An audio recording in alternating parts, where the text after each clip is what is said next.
పూజ చేయి లేకపోతే లేదు. ఇప్పుడు ఇన్నాళ్ళ చెప్తాను పెట్టేసి దూరం చెప్తున్నాను. అయితే ఇక నిన్న వేద్దామని నిన్న అమ్మాయికి వేద్దామంటే ఇక ఆయన ఆయన చచ్చిపోయిగా నా మధ్యాహ్నం సార్ చచ్చిపోయిగా ఇవన్నీ చేస్తే దూరం అవన్నీ అయితే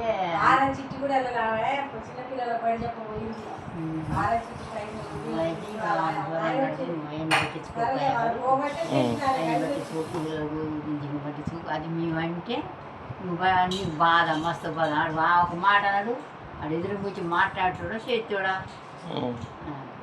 ఏనాట మన అయ్యగారు ఇన్నాళ్ళు మొగలతో బడిని పిచ్చి పాటలు పాడేది. నువ్వు ఆడవాళ్ళని కూడా పిలిపించుకొని మంగళవారం కూర్చోబెట్టి పాటలు పాడిస్తానండి. ఈ డబ్బుల కోసానిక ఇది లాగేది డబ్బుల కోసం. ఇన్నాళ్ళు అప్పట్లో అయ్యగారు ఇచ్చిన వద్దంటే ముగ్గురు భజన చేసేది. అట్లా 4 ముగ్గురు ఇప్పుడు ఆడలో 10 మంది మొగలు 2 ముగ్గురు అయ్యింది.